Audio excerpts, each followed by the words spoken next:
Okay, welcome everybody to another episode. Today it's going to be about comparing the L-Twoo eRX electronic shifting to, I would say, a more top of the line product, which is my Shimano Dura Ace Di2. So we're going to do a couple of tests in regards to especially rear derailleur shifting, how they're shifting up and down, what the continuous shift sequence is, how fast it goes, and then also do a little side-by-side. I'll try to do a little side-by-side comparison. Before we get into the shifting topic, I just quickly wanted to explain and just to show how shifting works, especially on the L-Twoo system. You see that it is very similar to the Shimano system. So you basically also have those two buttons that go up and down on the sprockets, basically in the back, or that go up and down in on the big or on the small chainring in the front. So yeah, very similar interaction here. L-Twoo. Shimano. Also, just to address another question that came up, I think after I posted my last video, and it was about the auto trim. So as far as I know, L-Twoo at some point seemed to have had auto trim for the front derailleur in their system and in their firmware. But it sounds like they had to remove it for patent reasons. So it sounds like Shimano has a patent on that. Just for you to understand, in case you don't know what auto trim is, basically when your chain moves on the rear cassette, across the cassette, the front derailleur at some point automatically adjusts its position, that there is no chain rub in the front. So this feature doesn't really exist anymore on the L-Twoo system, at least not in the automatic version. What does work actually is double clicking or clicking a second time the button for the front derailleur, and that gives you the little trim offset. So what also works is when you know that you need to go into the trim position right after you switch from the big to the small chainring or the small to the big chainring, you can also just double click for shifting, and then it right away jumps into the trim position. So just wanted to share that. That's a finding that came out in between those videos. And then another question which frequently kept popping up was about the sleep issue on the rear derailleur. So there have been a couple of other videos on YouTube where there's been reports that there have been problems with the rear derailleur just going to sleep kind of mid-ride, and you can't switch any gears. I didn't encounter any of that. I mean, I think by now I was maybe riding like 200 kilometers with a group set, maybe 250, so not a ton. But I haven't had any issues with a sleepy derailleur.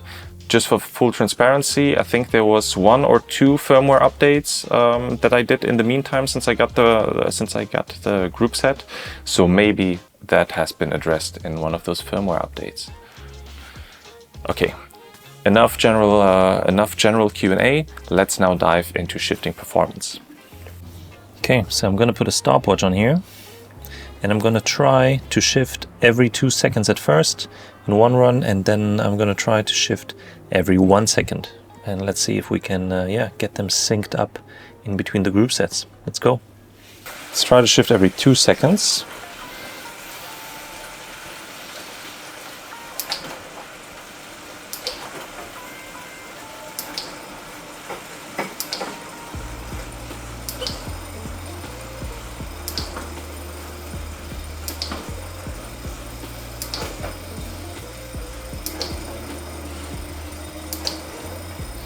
And other direction.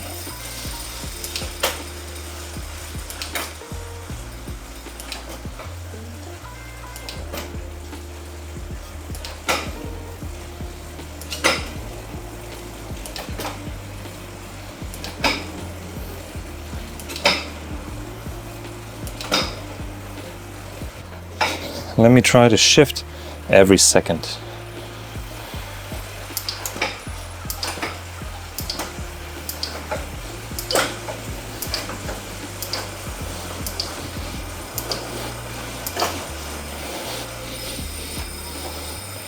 And into the other direction.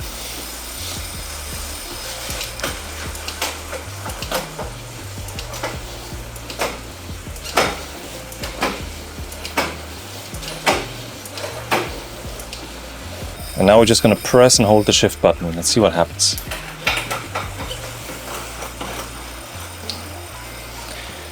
And now to the other direction. And once more.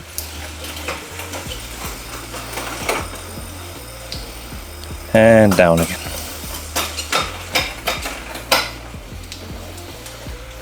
Okay, so first of all, I'm going to try to shift every 2 seconds. Go.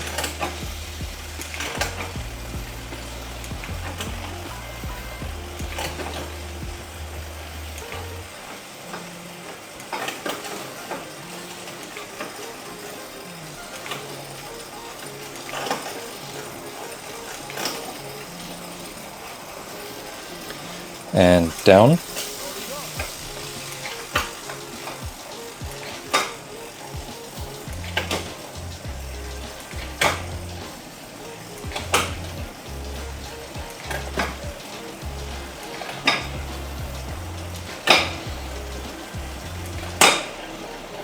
Now let's try to shift every second.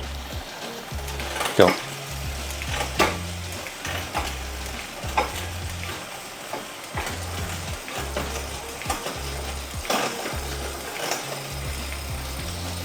And down.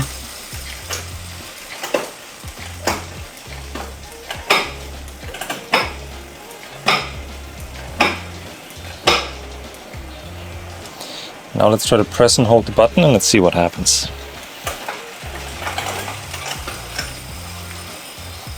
And down. Let's do this again. And down. Nice one. And now let's have a little side-by-side view. Go.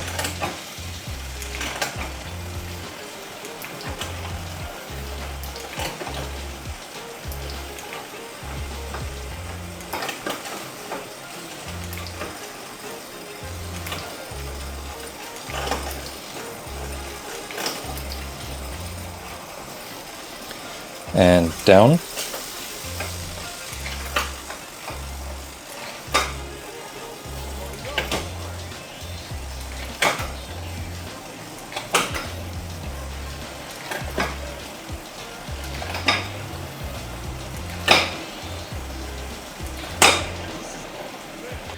So to be honest, I mean, I'm not professional enough, I guess, to really feel a difference here. I mean, of course, there was this one minor hiccup on the L2 shifting, I think between sprocket 5 and 6 or 6 and 7, something like that, but very, very minimal. I didn't really notice any misshifts or anything while I was out riding. So for me, the difference here is very minimal. And I mean, the price of the Dura Ace one is like, what, 4 times, 5 times, 6 times the price of the L2 one. So for me, kind of okay. But I mean, for the specialists out there, I would really appreciate if you have a look at those videos, and if you see that something's maybe not correct, something still can be optimized, maybe on the Di2 system or on the eRX system, please just let me know, as yeah, I'm very learning by doing here.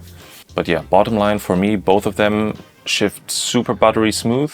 I think the L2 smoothness also comes from the fact that you can really calibrate the position of the radio derailleur for each individual sprocket and optimize it there. So I think that actually helps a lot.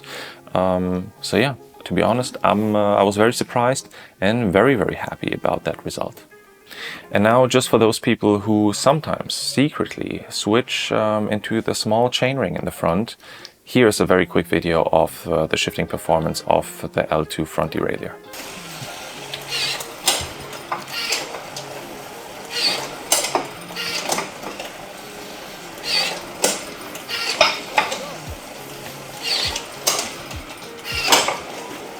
And with that, I gotta say thanks a lot for watching. I hope this was helpful. If you have any questions to the setup or any improvements, or as I said, if you spotted any mistakes that I made, or yeah, some room for improvement in the setup, please just drop a comment below. And as I said, if you like this video, give it a like. If you don't follow yet, maybe consider following. Otherwise, I would say I'll see you in the next one.